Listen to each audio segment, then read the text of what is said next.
أعوذ بالله من الشيطان اللعين الرجيم. بسم الله الرحمن الرحيم. فلا تعجل عليهم إنما نعدهم عدا. اللهم صل على محمد وآل محمد وعجل فرجهم.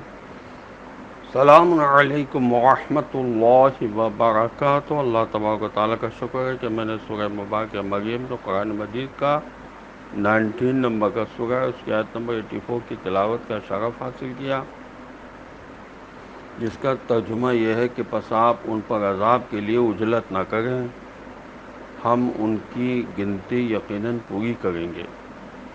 خطاب اگرچہ رسول اکرم صلی اللہ علیہ وآلہ وسلم سے ہے کہ مشرکین کے مظالم سے تنگ آ کر ان کی ہلاکت و عذاب کی خواہش میں جلدی نہ کریں.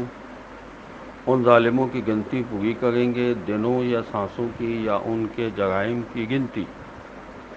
ان کے جرائم ہم سے پوشیدہ نہیں ہیں، انہیں اپنی عمر پوری کرنا ہے. اللہ کافر کو مہلت دیتا ہے کہ وہ اپنے جرائم میں اضافہ کرے، اور مومن کو بھی مہلت دیتا ہے کہ اپنے حسنات میں اضافہ کرے. مہلت کافر کے لیے باعث عذاب اور مومن کے لیے باعث ثواب ہے. مصائب میں آسانی کے لیے ہمیں دعا کرتے رہنا چاہیے ہے. موت، قبروں سے دوبارہ اٹھائے جانے اور اللہ تعالیٰ کے سامنے پیش ہونے کو کثرت سے یاد کیا کرو تو تم پر مصیبتیں آسان ہو جائیں گی.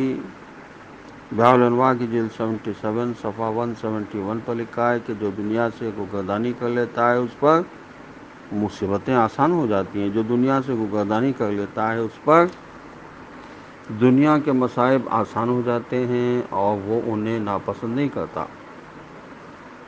مسکین ہے آدم کا بیٹا، اسے ہر روز 3 طرح کے مصائب سے دوچار ہونا پڑتا ہے، لیکن وہ کسی ایک سے بھی عبرت حاصل نہیں کرتا.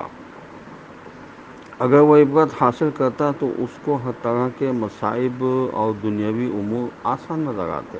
نمبر 1، سب سے پہلی مصیبت تو اس کی عمر کا وہ دن ہے جو ہر روز اس کی عمر سے کم ہو رہا ہے.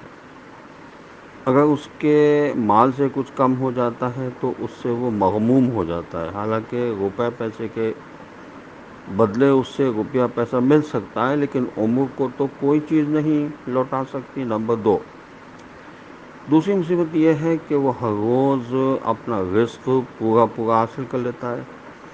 اگر رزق حلال ہے تو اس کا اسے حساب دینا پڑے گا، اور اگر حرام ہے تو اسے سزا ملے گی. تیسری اور سب سے بڑی مصیبت پوچھا گیا وہ کیا ہے؟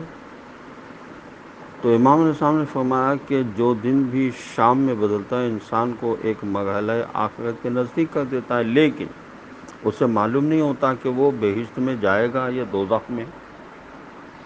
حضرت امام جعفر صادق علیہ الصلاۃ والسلام مصیبت کے وقت فرمایا کرتے تھے، اس خدا کی حمد ہے کہ جس نے میرے لیے یہ مصیبت میرے دین میں قرار نہیں دی. اس کی حمد ہے کہ اگر وہ چاہتا تو اس سے بڑی مصیبت سے بھی دوچار کر سکتا تھا. اس کی حمد ہے جس نے مصیبت دینا چاہی اور وہ مجھے مل گئی. جب تم کسی مصیبت میں گرفتار ہو جاؤ تو اپنی اس مصیبت سے حضرت رسول خدا صلی اللہ علیہ وسلم کی مصیبت کو یاد کر لیا کرو، کیونکہ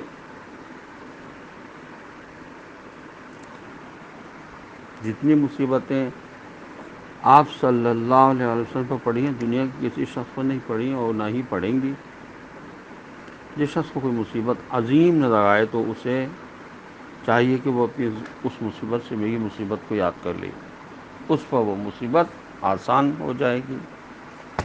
جسے کوئی مصیبت درپیش آئے تو اپنی اس مصیبت پر میری مصیبت کو یاد کرے کہ میری مصیبت بہت عظیم تھی. یہ بحار الانوار کی جلد 82 صفحہ 73 و 84 پر، اور وسائل الشیعہ کی جلد 2 صفحہ 911 باب 79 پر لکھا ہوا ہے.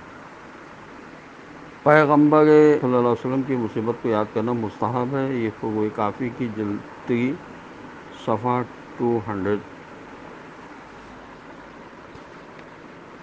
220 پر لکھا ہوا ہے۔ والسلام علیکم ورحمۃ اللہ وبرکاتہ۔